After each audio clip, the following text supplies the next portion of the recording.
غوث پاک رحمۃ اللہ علیہ کا اولیاء میں بڑا بلند مقام ہے، آپ کی بڑی اونچی شان ہے، آپ کے بڑے فضائل ہیں، اور روحانیت میں آپ اتنے بلند پایا ہیں، اتنے بلند پایا ہیں کہ آپ کے جب واقعات، آپ کے احوال، آپ کے ارشادات اور آپ کے بارے میں جو گفتگو ہم کریں گے وہ آپ سماعت کریں گے تو ہم کیا اندازہ کر سکتے ہیں ان کے مراتب کا، بڑے بڑے اولیاء ان کی شان کیا ہے سمجھ نہیں سکے۔ اور اللہ تبارک و تعالیٰ جیسے انبیاء علیہ السلام میں کسی کو کسی پر فضیلت دی ہے اور سرکار پاک ہمارے آقا کو سب سے افضل بنائے، ایسے ہی اللہ تبارک و تعالیٰ نے اولیاء اللہ میں غوث پاک کی بڑی اونچی شان رکھی ہے۔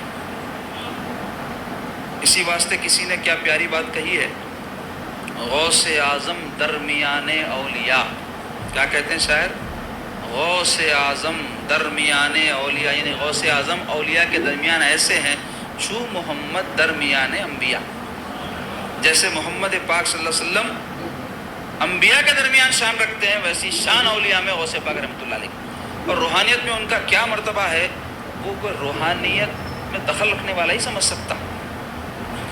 جیسے دنیا میں دیکھو عزیزو، آپ مختلف پیشوں سے لوگ وابستہ رہتے ہیں، انجینئر ہے، ڈاکٹر ہے، وکیل ہے، اور بھی کئی بے شمار پیشے۔ آدمی پڑھے لکھے کوئی آدمی کے بارے میں جانتا ہے، بھائی انہوں انجینئر ہے، انہوں ڈاکٹر ہے، یہ پڑھے ہوئے، یہ پڑھے ہوئے، لیکن انجینئرنگ میں کوئی انجینئر کس درجے کا ہے انجینئر پہچان سکتا؟ ڈاکٹر بہت فائدہ پہنچا رہا، لوگ واہ واہ کریں ایک الگ چیز ہے، مگر ڈاکٹری میں وہ ڈاکٹر کس رتبے اور کس درجے اور کس قابلیت کا حامل ہے کوئی دوسرا ڈاکٹر نہیں سمجھ سکتا۔ ایسا ہر فیلڈ کی بات۔ تو ایسے ہی یہ ولایت میں غوث پاک کا کیا مرتبہ ہے عوام سمجھ ہی نہیں سکتی، کوئی ولی ہی جانتا ہے ان کی شان کیا ہے، کوئی روحانیت میں جو دخل رکھتا ہے وہی جانتا ہے ان کا مرتبہ کیا ہے۔ اس واسطے تمام اولیاء کی گردنیں جھکی ہوئی ہے مقام غوثیت کے سامنے۔ بڑے بڑے اولیاء جو اپنے سلسلے کے بانی ہیں ان تک بھی غوث پاک رحمۃ اللہ علیہ کا فیض پہنچا ہے۔ تو حضور غوث پاک رحمۃ اللہ علیہ کے فضائل و مناقب بیان کرنے سے پہلے میں تبرکاً حضور غوث پاک کے حالات زندگی مختصراً آپ کے سامنے بیان کرتا ہوں۔ حضور غوث پاک کا اصل نام ہے سید عبد القادر۔ سید تو آپ کو اس واسطے کہتے ہیں کہ آپ نجیب الطرفین سعادہ تھے، باپ اور ماں دونوں طرف سے آپ کا سلسلہ نسب سرکار پاک صلی اللہ علیہ وسلم سے ملتا ہے، ایسے شخص کو سید کہتے ہیں نا، حسنی اور حسینی بھی ہو تو سید کہتے ہیں۔ اصل نام آپ کا عبد القادر ہے اور آپ کی کنیت ابو محمد ہے۔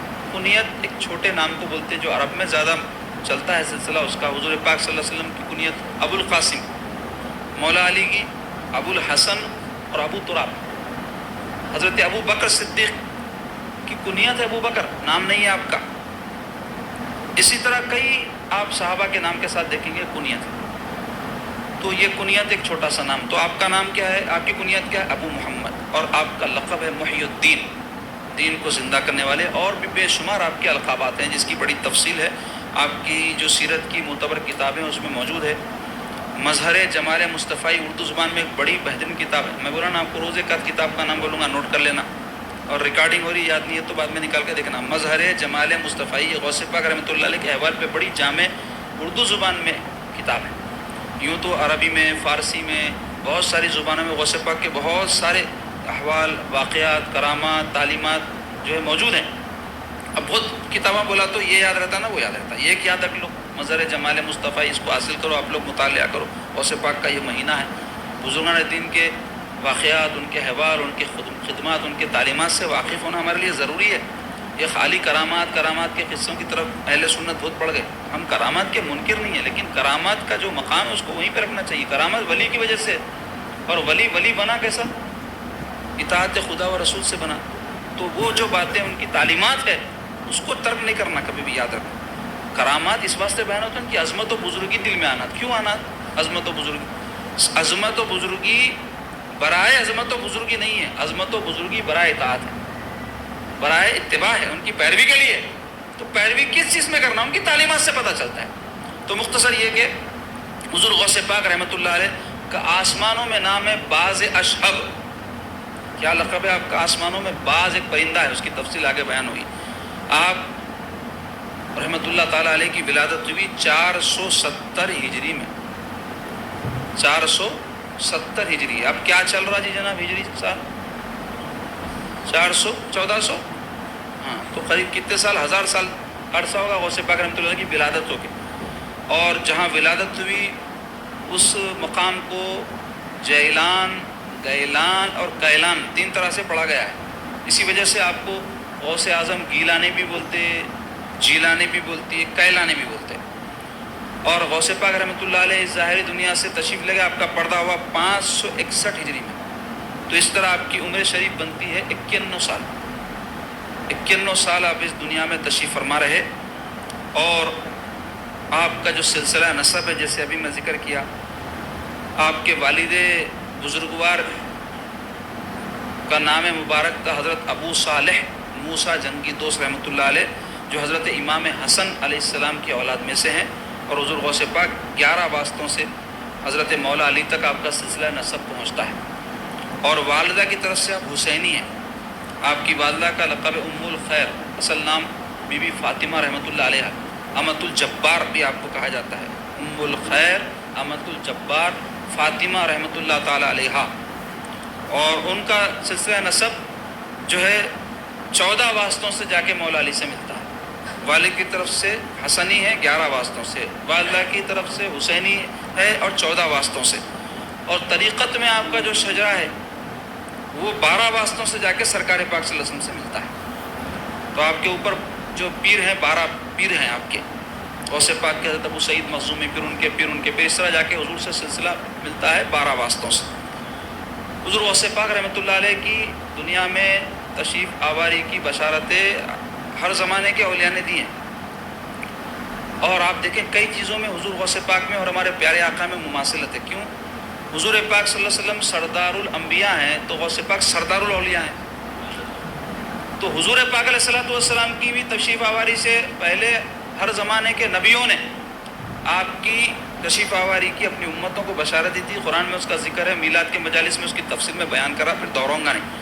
ایسے ہی حضور غوث پاک رحمۃ اللہ علیہ کے بارے میں بہت سارے اولیاء اللہ، جنید بغدادی، ابو الحسن قرقانی، جو آپ سے بہت صدیوں پہلے کے ہیں، وہ جو ہے خبریں دیے کہ ایک ایسا جو ہے ولی اللہ کا بغداد میں جو ہے پیدا ہوگا، بغداد میں جو ہے جلوہ فرما ہوگا، جلوہ افروز ہوگا، اور ایسی ایسی اس کی شان ہوگی. بہت تفصیل ہے اس کی.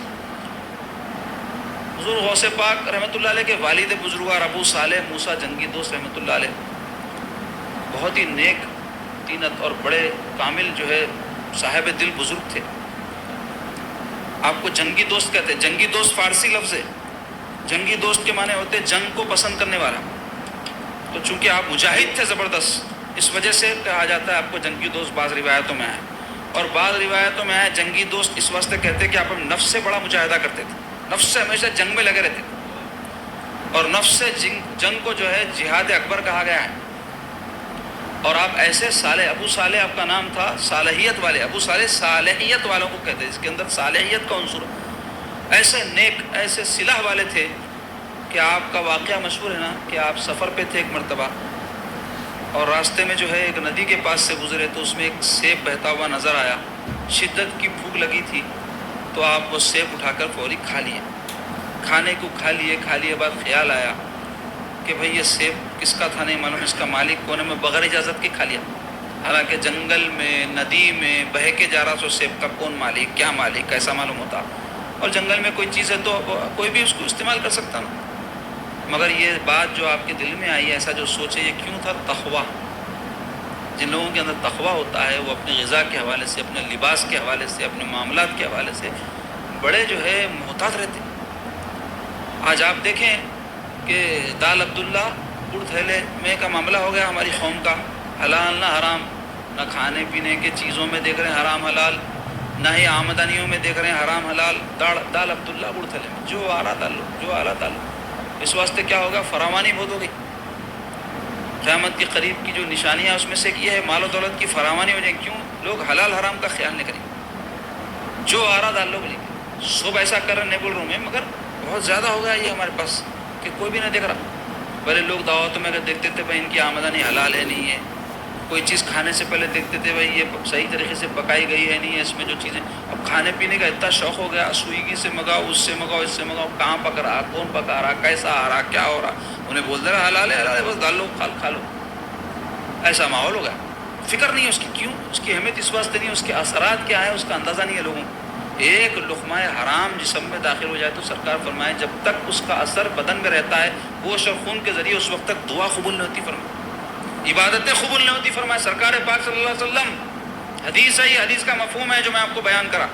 تو مختصر یہ ایسے سالے تھے، یہ خیال آیا تو آپ بولے کہ میں تلاش کرنا اس کا مالک کون ہے، تو اس کے لیے آپ ندی کے کنارے کنارے جہاں سے سیب بہہ کے آ رہا تھا، ریورس ادھر بہہ کے آ رہا نا، ادھر پلٹ کے جا کے تلاش کیے تو دیکھے کہ ایک باغ ہے جس کی دیواروں کے باہر اس کی جو ہے ٹہنیاں لٹک رہی ہیں درخت کی، اور اس پر سیب لگے ہوئے ہیں۔ تو آپ سمجھ گئے وہ نہ ہو اسی باغ کا یہ سیب ہے جو اس میں گرا ہے۔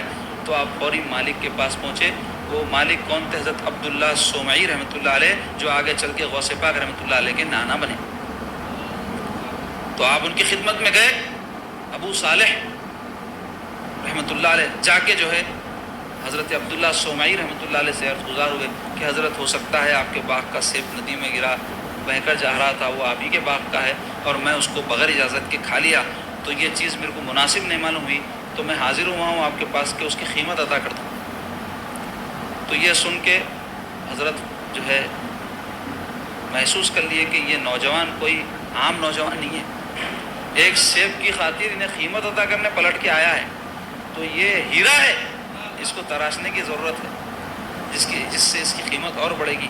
تو آپ ایک طریقہ کار اختیار کیے، حکمت اختیار کیے، اور آپ فرمائے اس کی قیمت تم اگر دینا چاہتے ہو تو پھر میں جو قیمت کہوں گا وہ تمہیں دینا پڑے گا۔ تو آپ فرمائے ٹھیک ہے میں راضی ہوں، اب کھا لیا ہوں کیا کر سکتا ہوں۔ تو آپ فرمائے اس کی قیمت یہ ہے کہ تم اتنے برس تک میری خانقاہ میں رہ کر میرے خانقاہ کی خدمت کرنا، اور ایسا روکنے سے آپ کا مقصود یہ تھا کہ اس کے ذریعے آپ ان کی اور نکھاریں ان کو اور ان کے مقامات اور مراتب کو بلند کریں۔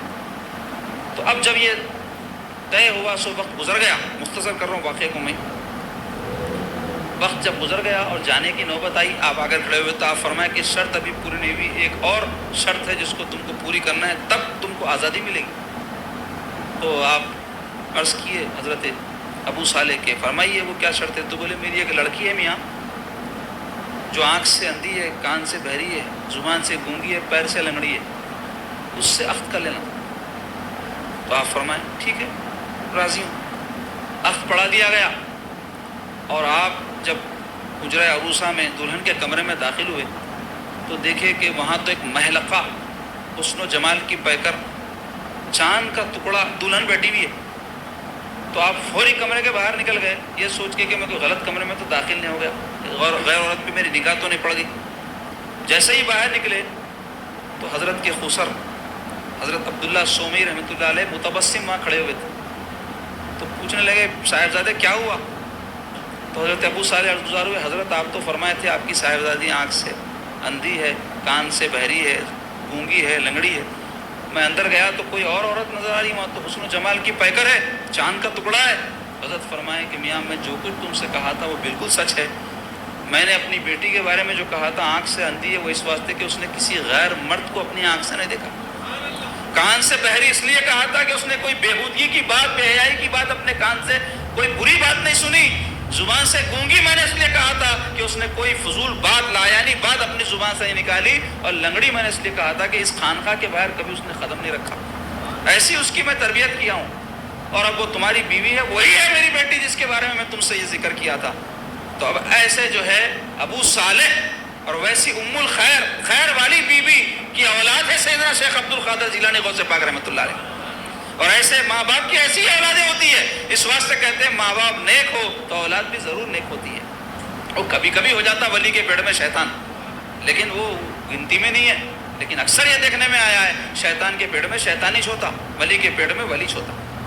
نیک لوگوں کے اولادیں نیک ہی ہوتی، اور نسب کا یہ عالم، تقوی کا یہ عالم، ان کی اولاد غوث اعظم غوث پاک رحمۃ اللہ علیہ کی ابھی ولادت بھی نہیں ہوئی تھی، واقعات میں والد بزرگوار وصال فرما۔ تو آپ کی پرورش اور ابتدائی تعلیم و تربیت آپ کے نانا بزرگوار حضرت عبداللہ سومعی رحمۃ اللہ نے فرمائی، جن کی وہ خانقاہ تھی، بڑے پائے کے بزرگ تھے وہ بھی۔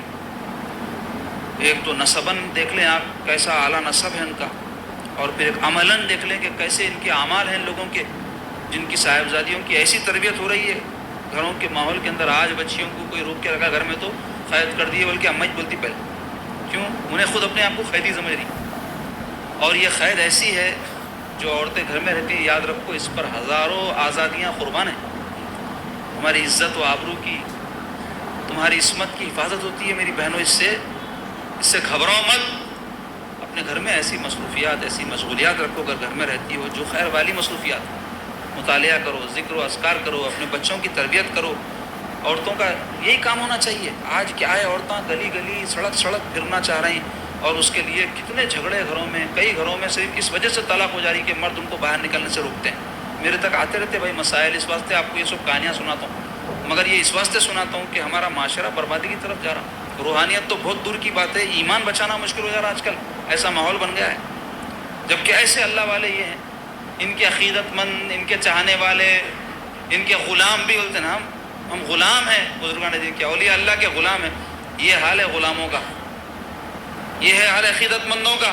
جن کے عقیدت مند ہونے کا ہم دعویٰ کر رہے ہیں ان کے واقعہ سنا ہے تو سبحان اللہ ماشاء اللہ نعرے تکبیر سب بلند ہوتا.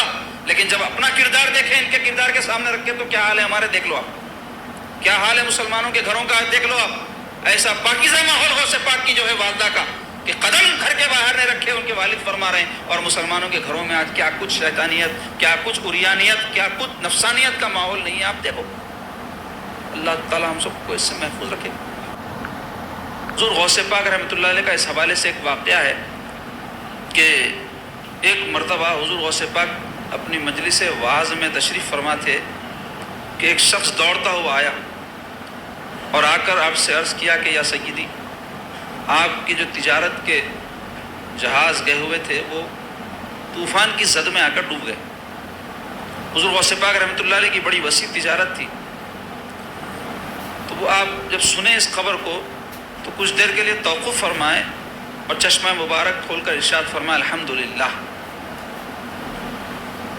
وہ شخص چلا گیا اور جو اہل مجلس تھے وہ سب حیران ہیں کہ نقصان کی خبر سن کر عام طور پہ لوگ انا للہ و انا الیہ راجعون پڑھتے، یا کوئی دنیا دار آدمی ہے تو انہیں تو واویلا کرتا، ہائے ہائے چیخ پکارا کرتا، گلا شکوہ کرتا. یہاں پر شکر ادا کیا جا رہا ہے، الحمدللہ کہا جا رہا ہے. کچھ دیر کے بعد میں وہی شخص دوڑتا ہوا آیا اور عرض گزار ہوا سیدی، پہلے کی جو اطلاع تھی وہ غلط تھی، وہ جہاز کسی اور کے تھے، آپ کے جہاز سلامت ہے. پھر آپ چشمہ مبارک بند کیے، کچھ دیر توقف فرمائے، مراقب ہوئے، پھر چشمہ مبارک کھول کر فرمائے الحمدللہ. جب مجلس واعظ برخاست ہوئی تو کسی قریبی مرید نے عرض کیا کہ سیدی ایک بات عرض کرنا چاہتا ہوں، اگر اجازت ہو تو. حضرت فرمائے پوچھو. تو عرض گزار ہوا کہ ہم نے ابھی دیکھا کہ آپ کی خدمت میں جب نقصان کی خبر دی گئی، جہازوں کے ڈوبنے کی خبر دی گئی تو آپ نے الحمدللہ فرمایا، اور جب آپ کا نقصان نفع سے بدل گیا، اس بات کی خبر آپ کو دی گئی کہ آپ کے جہاز سلامت ہے، آپ کا مال سلامت ہے، تب بھی آپ نے الحمدللہ کہا. مال کی سلامتی پر آپ نے جو الحمدللہ فرمایا یہ بات تو ہمارے سمجھ میں آئی کہ اللہ کا شکر ادا کیا، لیکن جب مال کا نقصان ہوا تب آپ نے الحمدللہ کیوں فرمایا، یہ بات ہمارے سمجھ سے برا ہے. تو اس پر آپ فرمائے کہ دیکھو میں نے نہ نقصان کی خبر پر الحمدللہ کہا نہ نفع کی خبر پر الحمدللہ کہا. جب مجھے نقصان کی اطلاع دی گئی تو میں نے اپنے قلب کی طرف دیکھا کہ کہیں نقصان کی خبر سے اللہ سے غافل تو نہیں ہو رہا ہے، تو میں نے پایا نہیں ہو رہا ہے، تو اس پر میں نے الحمدللہ کہا. اور جب مجھے یہ خبر دی گئی کہ میرا نقصان اللہ نے نفع سے بدل دیا ہے تو میں نے پھر اپنے قلب کی طرف توجہ کی اور دیکھا کہ کہیں خوشی سے اللہ سے غافل تو نہیں ہو رہا ہے، تو میں نے دیکھا نہیں ہو رہا ہے، تو اس پر میں نے الحمدللہ کہا. تو یہ حال ہوتا ہے اللہ والوں کا. بظاہر تو مخلوق میں رہتے ہیں اور نفع اور نقصان سے ان کے قلب کے احوال نہیں بدلتے. تو یہ جو ولایت ہے خاص ولایت. پھر اس میں بھی اور ایک درجہ بلند ہے، وہ ہے خاص الخاص ولایت. یہ جو ولایت ہے یہ اللہ کے جو خاص بندے ہیں، خاص ولی ہیں، ان میں بھی بعض ایسے ہوتے ہیں جن کو اللہ تعالیٰ کا خاص قرب اور خاص جو ہے اللہ تعالیٰ سے تعلق نصیب ہوتا ہے، اور انہی میں غوث پاک رحمۃ اللہ علیہ سرداری کی حیثیت رکھتے ہیں. انہی میں سرکار غوث پاک کا بلند ترین مرتبہ ہے. کیوں؟ اس واسطے کہ بڑے بڑے اولیاء اللہ اس بات کا اعتراف کیے ہیں، وہ یہ کہ کسی بھی ولی کو ولایت جو ملتی ہے غوث پاک کے اذن سے ملتی ہے. اللہ تعالیٰ کسی کو جو ولایت دیتا ہے، خاص ولایت ہو یا اخص الخواص ولایت ہو، وہ حضور غوث پاک رحمۃ اللہ علیہ کے جو ہے طرف سے جب تائید ہوتی ہے اس کی، تو اس بندے کو اللہ تعالیٰ ترقی درجات کی صورت میں ولایت کا جو بھی اس کا مقام ہے اس کو عطا فرماتے ہیں۔ تو حضور غوث پاک رحمۃ اللہ علیہ کی بڑی بلند شان ہے، ان کا بڑا اونچا مقام ہے۔ تو حضور غوث پاک رحمۃ اللہ علیہ کے واقعات میں بیان کر رہا تھا، اور آپ کی جو ہے ولادت کے واقعہ کو میں نے بیان کیا تھا، آپ کے والدین کے فضائل بیان کیے تھے۔ حضور غوث پاک رحمۃ اللہ علیہ کی ولادت سے قبل بھی بے شمار بشارتیں آپ کے والد کو، آپ کے نانا حضرت وغیرہ کو دی گئی۔ حضرت ابو صالح موسیٰ جنگی دوست رحمۃ اللہ علیہ جو غوث پاک کے والد بزرگوار ہیں، غوث پاک کی ولادت سے قبل ان کے خواب میں پیارے آقا علیہ الصلوۃ والسلام تشریف لائے اور ان کو مبارکباد دی حضور نے، اور ارشاد فرمایا کہ میرے بیٹے ابو صالح، اللہ تعالیٰ تم کو ایک ایسا فرزند عطا فرمائے گا کہ اس کا اولیاء میں وہی مقام ہوگا جو انبیاء میں میرا مرتبہ ہے۔ اس کے علاوہ بہت سارے انبیاء اور رسل حضرت ابو صالح رحمۃ اللہ علیہ کے خواب میں تشریف لا کر یہ بات ارشاد فرمائے کہ مبارک ہو ابو صالح، اللہ تعالیٰ تم کو ایک عظیم المرتبت بیٹا عطا فرمائے گا، ولایت میں اس کی بڑی اونچی شان ہوگی، اس کا بڑا بلند مقام ہوگا۔ اس کے علاوہ حضور غوث پاک رحمۃ اللہ علیہ کی دنیا میں تشریف آوری کی بہت سارے اولیاء نے اپنے اپنے جو ہے مریدین اور معتقدین کو بشارتیں دی۔ اس سلسلے میں پوری فہرست ہے ان بزرگان دین کے واقعات کی، وقت میں گنجائش نہیں کہ اس کی تفصیل بیان کروں۔ حضور غوث پاک رحمۃ اللہ علیہ کے زمانے سے عین قبل منصور رحمۃ اللہ علیہ نام کے ایک بزرگ گزرے ہیں، وہ اپنے مریدین سے فرمایا کہ وہ زمانہ قریب آ رہا ہے کہ جب عبد القادر نام کا ایک شخص پیدا ہوگا، بغداد میں اس کا مسکن ہوگا، اور اس کی یہ شان ہوگی، وہ اعلان کر رہا ہوگا قدمی ہادی علی رقبت کل ولی اللہ، کہ میرے دونوں قدم تمام اولیاء کے گردنوں پر ہے، اور روئے زمین پر جتنے اولیاء ہیں وہ سب اپنی گردنوں کو اس کے اس ارشاد کے سامنے جھکا دیں گے۔ اور بھی بے شمار بشارتیں بہت سارے اولیاء اللہ نے دی۔ جیسے میں نے کل کہا تھا کہ کئی باتوں میں مماثلت ہے حضور غوث پاک اور پیارے آقا علیہ الصلوۃ والسلام کے معاملات میں۔ حضور پاک علیہ الصلوۃ والسلام کی آمد کی بھی بشارتیں ہر زمانے کے نبیوں نے دی ہیں، اور غوث پاک کی آمد سے قبل بڑے بڑے اولیاء اللہ نے آپ کی تشریف آوری کی بشارتیں دی ہیں، کیونکہ اللہ تعالیٰ آپ سے وہ عظیم کام لینے والا تھا کہ آپ سے قبل کسی سے ایسا کام نہیں لیا گیا کہ حضور پاک علیہ الصلوۃ والسلام کے دین کو آپ نے زندہ فرمایا۔ محی الدین غوث پاک کا لقب ہے۔ اس حوالے سے ایک مشہور واقعہ بھی ہے جس کا آگے بیان ہوگا۔ تو جاننا چاہیے کہ حضور غوث پاک رحمۃ اللہ علیہ مادر ذات ولی ہیں، ماں پیٹ سے ولی ہے۔ ولایت جو ہوتی ہے اس کی دو قسمیں ہیں، ایک ہے وہبی، ایک ہے کسبی۔ وہبی ولایت یعنی اللہ تعالیٰ کی ایک عطا ہے، اس میں بندے کے کسب کا کوئی دخل نہیں ہوتا۔ اللہ تبارک و تعالیٰ جیسے اپنے بندوں میں کسی کو نبی منتخب فرما لیتے ہیں، نبوت کے لیے چن لیتے ہیں، اور تو نبوت بھی ایک وہبی چیز ہے، کسبی نہیں ہے۔ کہ ایسا نہیں ہو سکتا کہ کوئی بندہ بہت نیکی کرے، بہت تقوی اختیار کرے، بہت علم حاصل کر لے تو وہ غیر نبی سے نبی بن جائے، ایسا ہرگز نہیں ہو سکتا۔ نبی جو ہوتا ہے وہ اللہ کا منتخب، مجتبی اور مرتضیٰ بندہ ہوتا ہے، اس کا انتخاب علم الہی میں ہو چکا ہوتا ہے کہ یہ نبی ہوگا یا رسول ہوگا۔ کوئی کسب سے، محنت سے نبی نہیں بن سکتا۔ جیسے کوئی بندہ اللہ نہ کرے گناہ گار تھا اور توبہ کیا، نیکی کے راستے پر چلا تو نیکوکار کہلاتا ہے۔ پہلے تھا ہوگا گناہ گار، لیکن نیک بن جانے کے بعد عبادت، ریاضت کی وجہ سے لوگ کہتے ہیں کہ بڑے نیک بندے۔ ایسے کئی واقعات اولیاء اللہ کے آپ کو ملیں گے۔ پہلے کوئی ڈاکو تھے یا کوئی جو ہے راہ راست سے ہٹے ہوئے تھے، اللہ تعالیٰ نے ہدایت دی تو وہ راہ راست پر جب آئے تو بڑے تقوی اور پرہیزگاری کو اختیار کیے اور بڑے بلند مقامات پائے ولایت میں۔ کئی ایسے بزرگان دین ہیں، ذوالنون مصری رحمۃ اللہ علیہ، عتبۃ الغلام رحمۃ اللہ علیہ، ایسے کئی بزرگان دین ہیں۔ تذکرۃ الاولیاء کا میں آپ کے سامنے اس سے پہلے تذکرہ کیا، وہ کتاب اس میں آپ پڑھیں۔ کئی اولیاء کرام کے واقعات ایسے ملیں گے جو تائب ہو کر ولایت کے مرتبے کو پہنچے۔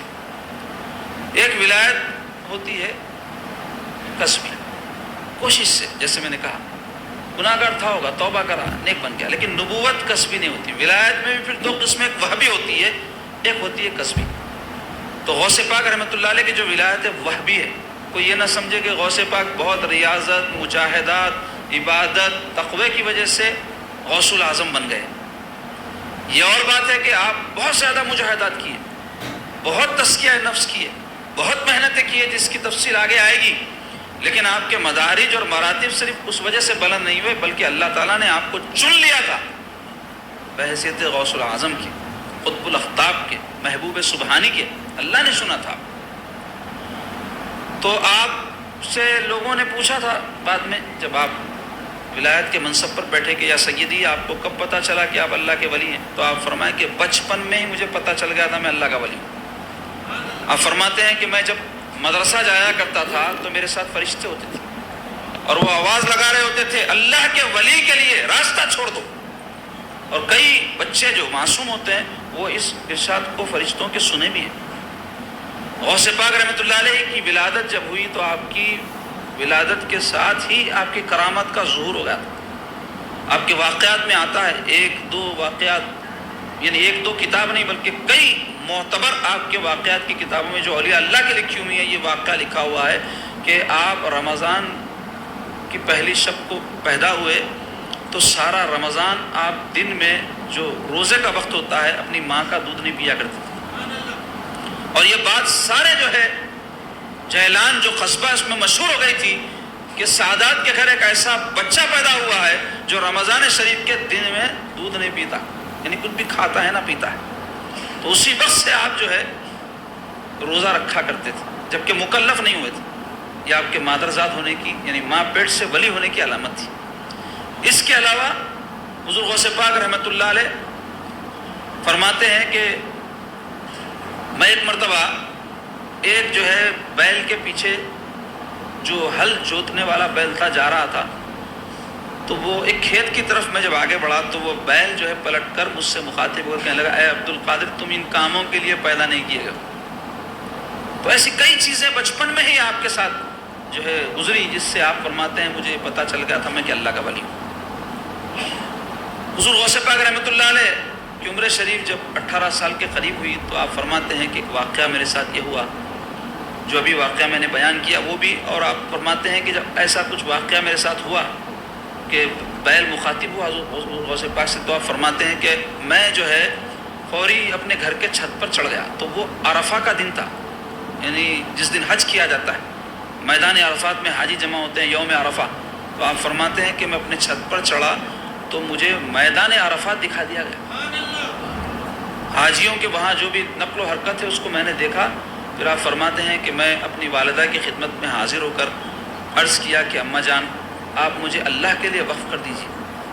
تو والدہ معظمہ دریافت کرتی ہیں کہ بیٹا تم کیا چاہتے ہو؟ تو آپ ارشاد فرماتے ہیں کہ میں تحصیل علم کے لیے بغداد جانا چاہتا ہوں. بغداد جیلان ایران کا ایک علاقہ ہے اور یہ بغداد عراق کا ایک مشہور شہر ہے، بہت بڑا شہر تھا اس زمانے میں. غوث پاک رحمۃ اللہ علیہ کے زمانے میں تو بڑا مشہور اور بڑا ترقی یافتہ شہر تھا اور علوم و فنون کا مرکز تھا.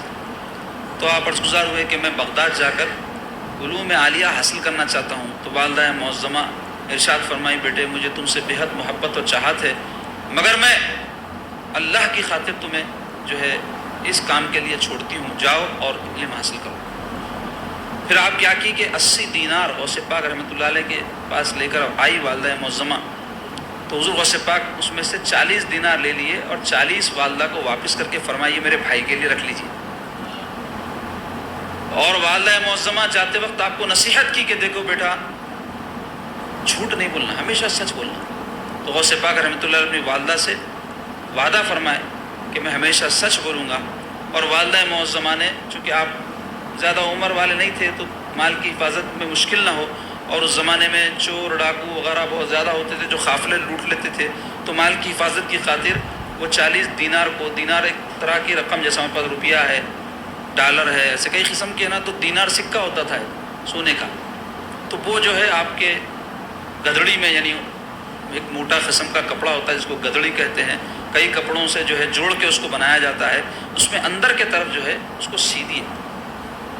اب غوث پاک رحمۃ اللہ علیہ جب سفر پہ نکلے تو آپ فرماتے ہیں اپنا خود احوال اس بارے میں کہ ایک کیچڑ والی زمین کے پاس جب ہمارا قافلہ پہنچا، لوگ قافلوں کی صورت میں پہلے سفر کرتے، تنہا سفر نہیں کرتے تھے، کیونکہ اس زمانے میں ایسی بڑی سڑکیں نہیں تھیں، تیز رفتار سواریاں نہیں تھیں، کھانے پینے کا معقول انتظام نہیں رہتا تھا.